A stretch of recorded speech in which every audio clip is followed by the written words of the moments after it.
Hello and welcome to the workshop, and welcome to probably the last video of 2020 in this workshop.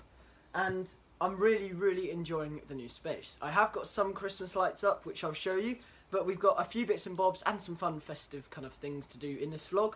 So the first few things are going to be to mill up a quick few pen blanks. I'm going to try and get about, I don't know, 12-15 pen blanks milled up out of some scraps that I've got over there. We've got the festive lights to show you. We've got a couple of things to do on the bandsaw, so I'm going to be cutting a reindeer on the bandsaw, just using one that we've got in the house and just using pencil to mark out a template. Cut that on the bandsaw. Might do a little bit of wood turning. If you haven't seen my two Christmas videos, which are making a snowman and making Christmas trees, I'll leave those linked down in the description below. But otherwise, let's get on with the final video of 2020. Oh, and I do have a Christmas hat, but I'm not going to be wearing this for very much of the video, as I just think it's a bit ridiculous really, but oh well. I might use it a little bit, but we'll see. And I've also got a couple of my favourite projects and things to show you from the year. A lot of them you will have seen in the old workshop, which is on my last workshop, sort of vlog leaving the workshop, where I showed you most of my projects, but I'll show you a couple of my particular favourites, one of which is the very recent fired ash platter.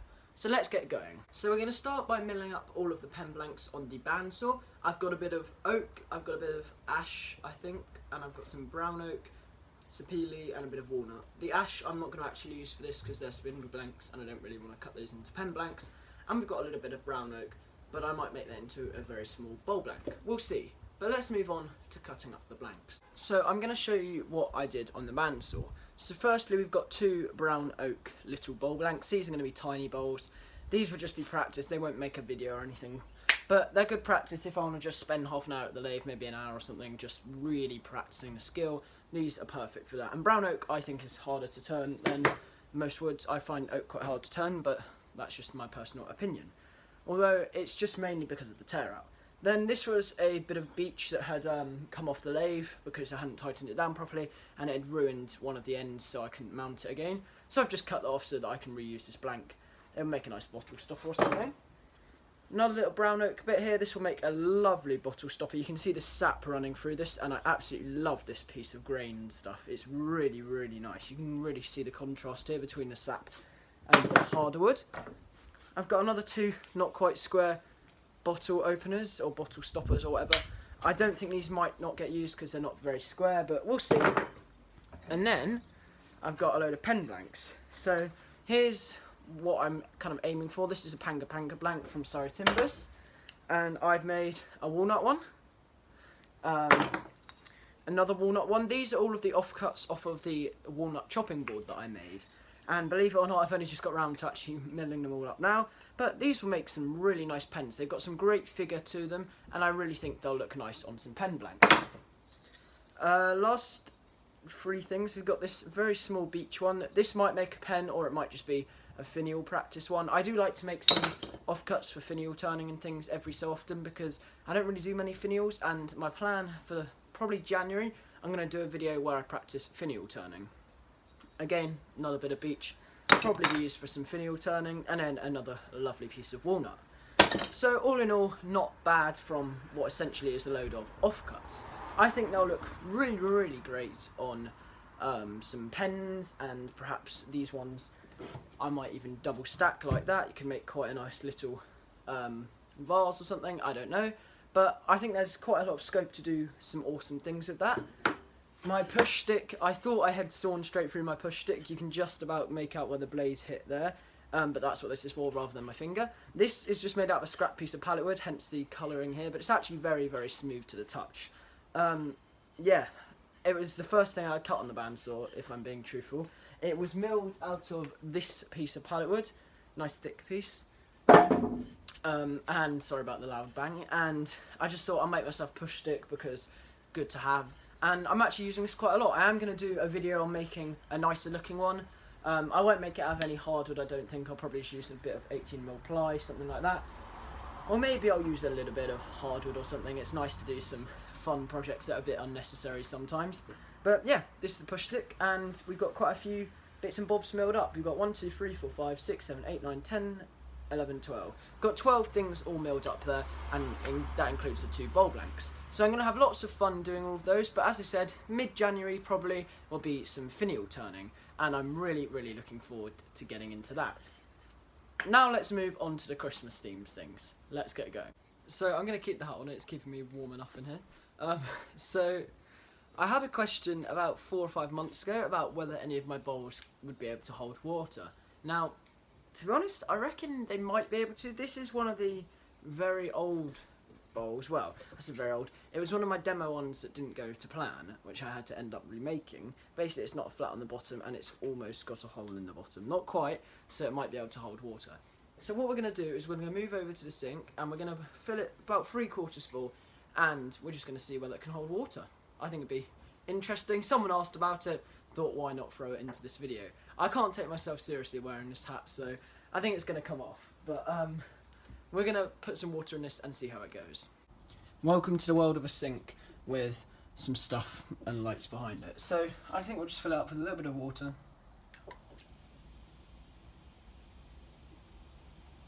I don't know, somewhere about there will do. Now hopefully you can see there's water in here.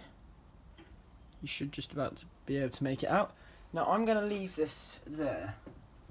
And I think what will happen is it's going to soak through to the bottom. I'm not keeping this bowl anyway because it's one that didn't go to plan. So I think it'd be quite interesting, but you can see there is visibly water in there. So we'll come back in about 10 minutes and have a look. And I realised I hadn't actually shown you any of this stuff.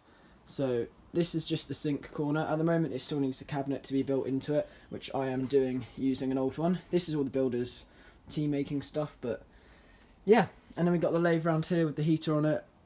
Some Christmas decorations. I just used some of the existing screws that were holding the plywood, just slightly undid 1 or 2. They put extra screws into it so that it was plenty strong, so that I could take a couple out and things. And then we've got this awesome little train decoration, which is in the garage currently. I think that looks pretty cool in here. And as I said, yeah, we've got all these lights, and we've got some lights above the sink, some lights on the workbench. We've got lights everywhere. So what I'm now going to do is close the garage door so you can have a proper look. So you should be able to see the train a lot better now. I think it looks pretty cool. And then, as I said, over here we've got all of the other lights and the lights in the corner. I didn't end up closing the garage door, I just switched the lights off. But it looks pretty cool in here. I'm quite happy with it. So here's one of my Christmas stars from last year. I gave a few out to family members. This was one of the worst ones because of the tear out and things, but they were quite cool. And then here's another one of my favourite projects from this year. This is Fired Ash, named by my friend George, which is a very cool name. I quite like it. There's this lovely bit of rippling in this corner here that you might just be able to make out along here. But I absolutely love the colours of this. I'm really, really happy with how that turned out. And then, of course, we've got my wooden car, which I'm just so happy with. It really does fit the 1960s, 1950s style car. And the wheels, of course, do actually turn. And the same at the front. But yeah, this was one of my, I guess, proudest things I made in the summer. I was really happy with it. And the same with the boat that I made. I really loved that boat. And I'm going to be making a plane next year to go with the rest of the models. So I've got land, sea and air. But yeah, pretty happy with this. I think it looks pretty cool. So those are 3 of my favourite things. And one of them, well, 2 of my favourite things, and then one of them is from last year. And then obviously this year we've got the Christmas tree decorations, which you have seen countless numbers of times on my videos. And if you're interested in checking out any of these sort of projects, have a look in the description down below. I have a project video for this, and my Christmas tree decorations. So I'll link all of those down below. So let's have a look how the bowl has got on. So far, we still have water in it. I don't know how well you can see. Maybe if I tilt the camera down slightly. There we go. You can see it's got water still in it. I don't want to end up spilling all the water. And the underneath appears not to have any water yet either. So what I'm going to do is just tilt it slightly so I can actually see it starting to soak through some of the wax. Well, not the wax, the tear out, because this one I was going to finish with wood tones blend on the inside, but I ended up finishing with food safe finish because the person who I made it for asked for it to be food safe, which was fine. And this was the one that failed from the demonstration, so I thought it'd be quite fun to see if it can hold some water. I'll leave it there for a bit longer. It's been there about 7 or 8 minutes now. We'll just leave it for a little bit longer. Now, I am going to be doing live streams on YouTube next year, and I'm going to talk more about those now. So for those of you who've been asking why I don't do live streams on YouTube, the one reason for it was I felt like the setup and stuff had to be quite of a high caliber, I guess. But I had a look online and stuff and read up about it, and you can use your phone for streaming now, which is what I use to make all of these videos on. So I think next year I'm going to try and do it live every 2 months, and if they become successful and I get on well with them, I'll put it down to 1 month. But essentially what I'll be doing in these live streams is really challenging myself to make something I've not turned before. The only issue I do have is I'm quite a slow wood turner, I would say. I used to be quicker actually, but I'm now slowing down with the wood turning because I'm trying to take more time over things to really perfect the item that I'm making. So essentially the first thing I'll probably do is going to be something like, I think a goblet might be quite fun. I think just a fairly basic ash goblet, something like that, and we might even throw some colour on it. I'm thinking maybe a nice red goblet, maybe a blue goblet, I don't know yet, but I think we're going to do a goblet, or I might use the piece of umbelo that I've got to make a goblet because I think the ash might be a bit small. Or then again we might mill up our own blank to use to make a goblet out of. Now I have a bandsaw. I love the bandsaw, it's really great in the workshop. It's not perfect, the table's 1 degree out of alignment, but for cutting all this stuff I really couldn't care less because 1 degree doesn't make much difference for cutting bowl blanks and spindle blanks, which is basically all I'll be really using a bandsaw for. Okay, from time to time I might use it for rough cutting out big bits of timber, but then again, rough cutting, keyword, doesn't matter if they're not going to be super finished. But sidetracked, back to live streams. I will be doing live streams every 2 months, hopefully, probably starting in February. Hopefully all this COVID stuff's died down a bit, and we'll be able to sort a lot more with these sort of live streams, because I think it'd be quite helpful to have my friend here as well to help me with the setup of the live streams and things. And we've also got quite a lot of projects to film next year.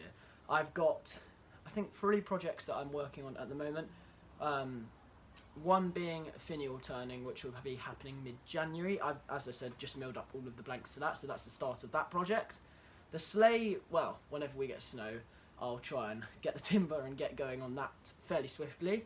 Other things we've got, I want to make a new bug hotel thing for our garden. I have got the other one set up in the garden, but I think I split it down into 3 parts for that video, which I think dampened the view slightly because lots of parts to videos make it quite boring to watch in my opinion. So I'm going to make a different bug hotel, but I'm going to challenge myself with it, so I might do some joints or stuff. I'm just going to have a bit of fun with it, and it's really unnecessary what the kind of things I'll be doing on it, like joints and things. And I've got some slate tiles and leftover cracked bits of tiles and things. We'll throw those in, maybe add a few plant pots, a bit of wood, a bit of soil, I don't know, we'll just have some fun with it. I'm looking up there because that's where my bird box is. Now the pallet with bird box I made with the apex shaped roof, I like it a lot, but I forgot to add a door and I shouldn't have put a dowel peg. So that project's going to be remade, but without the apex roof. It's going to be a simpler slanting roof for people who maybe want to make something as their first woodworking project, for example. So it'll be very simple. It will involve a hinge, but it won't be a recessed hinge. It will literally be a screw-on hinge, so it'll be so simple. I hate recessing hinges and I'm rubbish at it, so I tend just to put normal hinges like I did on the lathe cart. Now I'm aware this Christmas special is just a talk about everything, but that's sort of what I was planning. It will have some Christmassy things in it, some random things. It's just sort of a sum up of the year, I guess, and the plans for the future.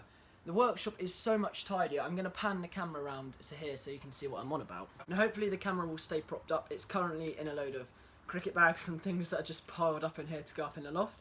The Christmas train behind me. This is my old workbench from the workshop. Some of you viewers from who watched me in the last workshop will recognise this. This is the OSB workbench, which I absolutely love, with my cheap 20 quid vice on it. Now I was going to dismantle this for parts, but then I thought it's my first workbench I ever made and it'd be a shame to dismantle it, even though I'd be reusing it. So for now this will stay in here. It's quite a good general purpose workbench. It's a little bit wobbly because it's not bolted into the wall at the moment, and workbenches of this sort of construction I tend to bolt into the wall like I did in my last workshop. So as I said, this is going to be used mainly for things like some bits of metal work perhaps on this little vise, and obviously I'll have my bench grinder set up and the sander ready to use on that.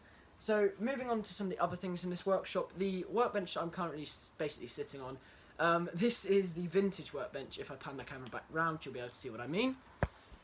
Look that. Right, so yeah, this is the vintage workbench, currently decorated in some lovely Christmas lights. This workbench is going to become my main talking to camera workbench like I am now. It will be moved forward about 3/4 of a metre maybe half a metre, so that I can stand behind the workbench and do these segments. The only reason I can't at the moment is because there's a load of suitcases in front of it. But this workbench is great, and it's actually missing a leg at the moment. I need to put the other leg back on, which I was supposed to do about 2 months ago. So this workbench needs probably about another 2 or 3 hours worth of work to properly get it where I want it in terms of the sanding and fixing the leg. This isn't going to be much of a woodworking bench, purely because it's got a few issues with things like this not being perfectly flat. They're like at an angle, the bits that you actually do the woodwork on. So this is sort of just going to become more of a general purpose workbench, so maybe if I'm drilling something, screwing something, and it might become my final woodworking bench. I don't know at this current stage, but it has got a good woodworking vise on it which I'll be able to use, and it will have another vise on this end when I screw it back in. But I think I'll probably use this for most of my woodworking, sort of talking to camera bits, and some of the fine woodworking. I think doing things like dovetails on this would be fine, and stuff like that, purely because at the end of the day, yes, this isn't flat, but for referencing whether something's perfectly flat, I'll find the flattest thing in the workshop, and I might just use one of my workbenches. I'm pretty sure the OSB workbench is pretty flat, and I know my MDF one is almost perfectly flat. So we'll probably end up using those as a flat reference, and this would be used for cutting the dovetails, chiselling, screwing, drilling, sanding, planing, whatever I feel like. These are all of my beautiful planes sitting here, and obviously we have this lovely vintage infill plane, I think it's called. I did get a load of comments about it, and I did write it down, but I can't remember, and I've left the script inside anyway, so we're going off of what I can remember, which is fine. It's just a bit of a chilled out kind of Christmas video. And yeah, it is absolutely freezing here, so I won't keep you here for too long, because I don't want to get cold. Yeah, lots going on, and behind me I've got, which some of you may recognise, the Wood Tennis Blend and Designer Make canvas prints. They're going to be going up where the pipes have been boxed in, up there. You might, well, you can't see if I tilt the camera up.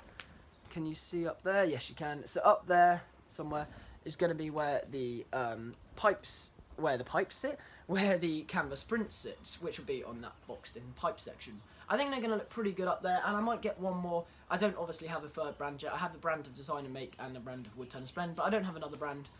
But I might just put up another one, maybe of Axminster's logo, or I don't know. I just like the canvas prints. I think they look really, really nice. So in terms of actual, I guess, workshop kind of stuff, that's pretty much it. I'll just do a quick sort of 2-minute workshop tour just to show you what's happened in here, and then after that I think that'll probably be it. I don't really know if there's anything else to talk about particularly. This is more just sort of like a catch up and seeing what's happening next year. If you guys have project ideas for me, I would really appreciate you dropping them down in the comment section of this video, because I really love making things that people have suggested. So there's been lots of things, like the snowman, for example, was heavily suggested last Christmas, and I didn't have a lathe at that time, obviously, so I wasn't really prepared to make one. And then I got it, as soon as I got my lathe in February, people said about doing it, which I thought would be a pretty strange time to start making a snowman. So I realised yesterday, which would have been Wednesday the 23rd, that I hadn't actually done it yet. So I thought, oh, I know what I can do. I can make a snowman. And I'm really happy with how it turned out. Anyway, enough of me talking. I'll do the quick workshop tour, and then that'll be the end of this video. So over here where the stopcock is for the water, I've moved my drill press and the bin. Over here we've got the OSB workbench with the train on it. And behind it we've got the bench grinder and the bench sander, some tools, some bits and bobs, 2 fire extinguishers, nice big ones. Moving across to here, we've got the main filming workbench with some bits and bobs on it. The Christmas hat. Over here we've got the main lathe bench, I guess. Well, it is the only lathe bench. And in here we've got all of these blanks. This might make quite a nice platter, this blank, I think. And then all of these lovely bowl blanks. I've cut all of these round myself. Behind there we've got some smaller blanks. In here we've got all of this spindle stuff. Quite a few of these I've milled up myself. And then in here we've just got smaller bowl blanks and these lovely bits of bark in which are going to create some spheres. They're in resin, and a faceplate off centre section. So these are smaller bits of offcuts and things. These are some leftovers from the Christmas trees that I had cut up and never needed. But I'm going to be turning a bottle stopper again next year. I'm going to go with something a bit more fun, and finials, I'm going to do probably 10 of them in a video, make it about a 7 or 8 minute video, all about making them. And this is just a piece of pine that I just put with not much pressure, just so I don't stab myself on the live centres, or the drive centre. I wanted to replicate this year, but I never got around to it. I absolutely love this. I bought it in Brussels, I believe, and it's an awesome little snowman. So next year I'll get around to doing that. Vintage planes, this DeWalt blade that the builders said I could have because I really wanted to make a clock out of it. I think they look absolutely awesome up on the wall and somehow. Some trade clamps, bits and bobs around there. The sink with some stuff behind it. All of these bottle caps, I love collecting all of those. Then up here, just some general wood. Main workbench, well, I guess the main general purpose workbench.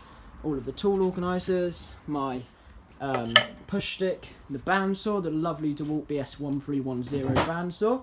And yeah, main workbench here, some other junk, loads of junk here, and loads of junk there. And none of that's really mine, most of it needs to go up in the loft, apart from that main workbench there. The main workbenches are sort of the general purpose ones, and then I have the individual ones such as your lathe bench, the talking to camera bench, and the power tool workbench. So, I think that's it for this video. I'll cut back to me talking, and then that'll be it. Oh, and I've hung some things up there, just using some of the screws that were already in the cladding, as they put some extras in so that I could do that. What I mean by they put some extra ones in there is basically they put enough screws that it'll be okay if I took one out like I have. That's not a permanent solution, that's just a temporary solution for the next couple of weeks, just so they're up out of the way of the floor so I don't keep dripping up on them, and they're easy to see. So thank you so much for helping me through this year, and it's been great being able to share all of my projects with you, especially in the current climate, and I've really enjoyed practicing, learning, and really trying to perfect the skills that I'm trying to learn, especially the wood turning. I look back at a few of my first projects to some of my later projects, so the fired ash platter, the Christmas trees and the snowman, and I've come on leaps and bounds since the start of this year. It's been an absolutely awesome journey and I cannot wait for 2021. Let's hope it's a much better year. 2021 is going to be full of wood turning, woodworking, bit of metalworking, bit of leatherworking, bit of resin casting, anything, pottery. I'm going to try as many different things as I can, and I really want to push myself. We've got a massive garden here, so I should be able to use the garden for some things like blacksmithing and some pottery work. So thank you so much for watching my videos this year, and thank you for all the supports, the comments, the likes and the subscriptions. It's been an absolute blast, and thank you very much for watching. See you in 2021.